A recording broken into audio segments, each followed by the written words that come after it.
GTA 4 is one of the best games Rockstar ever made, but let's be real, the PC port was a mess. For years we've been stuck with broken graphics, missing effects, and loading times that felt like torture. Rockstar never bothered fixing it, and they sure as hell never gave us a remaster. But the community did. Let me show you how modders basically built the definitive version of GTA 4, the remaster Rockstar never gave us. Let's start with the big one, Fusion Fix. This is the community's mega patch that finally cleans up the most annoying issues GTA 4's PC version has been dragging around for years. One of the biggest improvements is how it restores visuals that were missing or broken on PC. Things like volumetric light shafts, proper depth of field, motion blur that actually scales correctly, and reflections that were either bugged or just not showing up. Even little details like rain hitting your windshield and water shaders behaving the way they did on consoles are finally fixed. And most importantly, they finally fixed Z-fighting, the ugly flickering textures that ruined immersion. Plus, on top of that, Fusion Fix even adds things like sun shafts and volumetric fog, giving Liberty City an atmosphere closer to how it was meant to look. Controls were another big complaint, and here this mod makes a massive difference. Mouse input used to break above 30 FPS, making aiming feel sluggish and inconsistent. Now it's raw, smooth, and precise. The camera has been overhauled with options that let you center it behind the player, adjust the delay before it snaps back, and even unlock the cover system so it doesn't fight you anymore. Sniper rifles now allow free movement while scoped, and you can even aim them in third person if you want. Then there are the quality of life features. The game loads way faster thanks to the skip intro option and improved load times. You can enable an always run toggle instead of holding sprint, use proper turn indicators that even trigger hazard lights after a crash, and there are seasonal events like snow during winter or a spookier atmosphere at Halloween. Altogether, it makes GTA 4 feel like the game it should have been on PC from day one. Fusion Fix is the foundation, the first mod you install before touching anything else. And if you want the full breakdown, TJGM already made a 30-minute video that goes into every detail, so check the link in the description if you want to know more. Now that Fusion Fix already brought rain back to life, I pushed it a step further with the Xbox Rain Droplets mod. Instead of the flat ones, you now get fully dynamic droplets that react to your speed and even camera rotation. It's kind of like what Chromatics does for GTA 5. Driving through Liberty City in a storm finally looks and feels the way it always should have.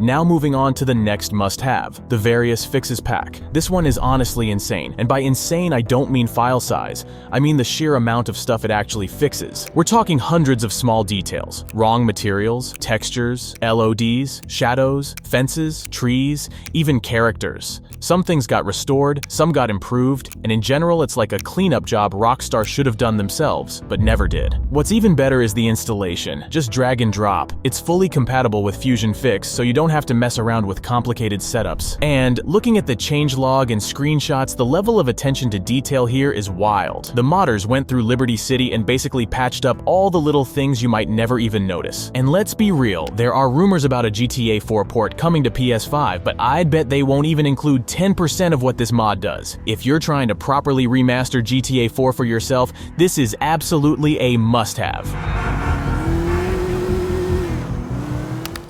Next up, we've got the Higher Resolution Vehicle Pack 2.1 by Ash735, and this one is an absolute game changer if you care about vehicles in your GTA game. It completely retextures every single vehicle in the game, and both DLCs, using higher quality source textures pulled from Max Payne 3, GTA 5, and even original Rockstar files. That means cars, bikes, taxis, police cruisers, limos, everything, inside and out, now look way sharper while still keeping the original vanilla style intact. The real highlight though is the new license plate system. Vanilla game only had a boring Liberty City text slapped on every car, which was a downgrade compared to San Andreas's randomized plates. This mod finally fixes that. Each vehicle type has its own unique plate design. Police cars get law enforcement plates, taxis get taxi plates, limos have private hire plates, bikes get their own design, and even stickers for vehicles that never had plates. He even recreated the year-based registration sticker colors for extra detail. It doesn't stop there though, cause graffiti, dirt layers, grunge, and decals have been remade in higher resolution. Trains have updated graffiti, and the Patriot even has the American flag variant from Chinatown Wars. Some vehicles, like the F620, Bullet, and Buccaneer, finally have unique interiors instead of recycled textures from other cars. Even tires got love here. No more shared normal maps. Now they look crisp and authentic with readable text on the sidewalls. Next up is the higher resolution miscellaneous pack, and once again it's Ash735 showing just how far GTA 4 can be pushed without breaking the original style. If the vehicle pack overhauled every car, this one does the same for just about everything else you'd normally overlook. We're talking cutscene props across both the main game and the DLCs. So when a character hands you a drink, newspaper, or phone, it no longer looks like a blurry PS2 era texture. Minigames like bowling and pool also got love, with sharper pins, balls, and cues, making those side activities finally look half decent in 2025. Then, there are procedural items like rubbish piles and scattered debris, plus pedestrian props such as books, soda cans, and Liberty Tree newspapers, all remastered in higher resolution. Even interiors, especially in the Ballad of Gay Tony, received a massive facelift with textures brought up to modern standards. Just like the vehicle pack, it's fully Fusion Fix compatible, and the install is a simple drag and drop.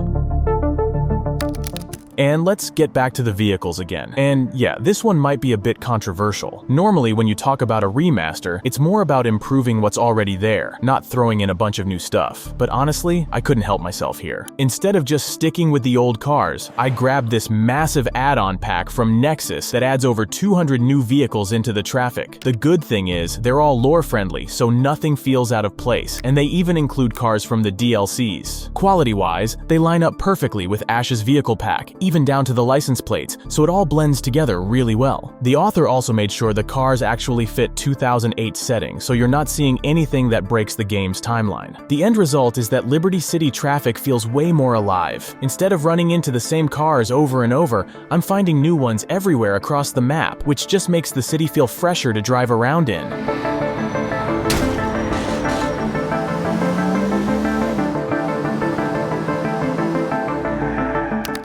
Next up is the RDR2 vegetation converted to GTA 4 by Dale. This mod swaps out around 30 vegetation models with ones from Red Dead 2 and GTA 5, all reworked with autumn textures to match Liberty City's atmosphere. No palm trees or anything out of place, just trees and bushes that actually feel like they belong here. And that's not the only thing from Dale. He also made Project Lights, and this one is honestly insane. It adds proper light sources to over 300 models across the map. Stuff like gas stations, dealerships, even more gas stations, the Statue of Happiness, and tons of random buildings that used to look dull at night. Now they actually glow and light up their surroundings the way you'd expect.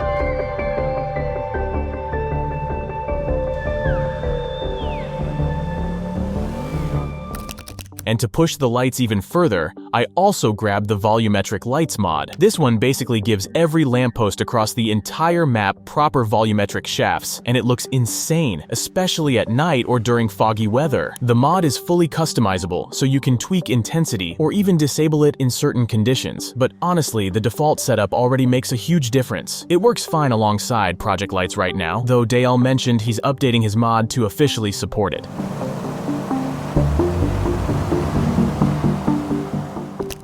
Since GTA is all about driving, the roads are something you're looking at pretty much all the time. And in GTA 4, those textures definitely haven't aged well. There are a lot of road mods out there, but most of them look too clean or out of place for Liberty City. That's why I went with vanilla-friendly HD roads. It doesn't reinvent anything. It just takes the original textures and sharpens them up to modern standards. The difference isn't drastic, but it feels right. And honestly, that's all this game really needs.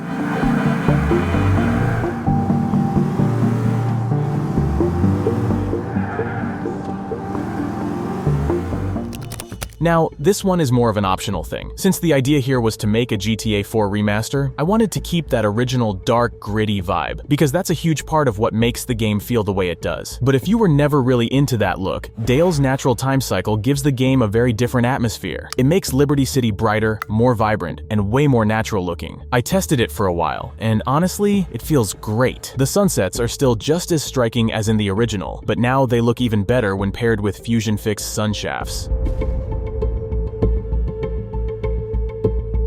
Rainy weather feels way more grounded too, and the effect looks incredible alongside the dynamic raindrops mod I showed earlier.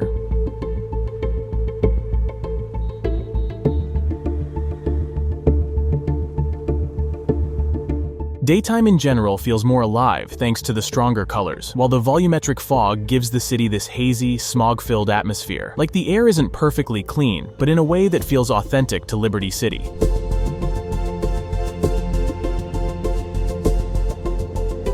Nighttime, on the other hand, comes across very sharp and clean, and honestly, I don't think it could look much better than this.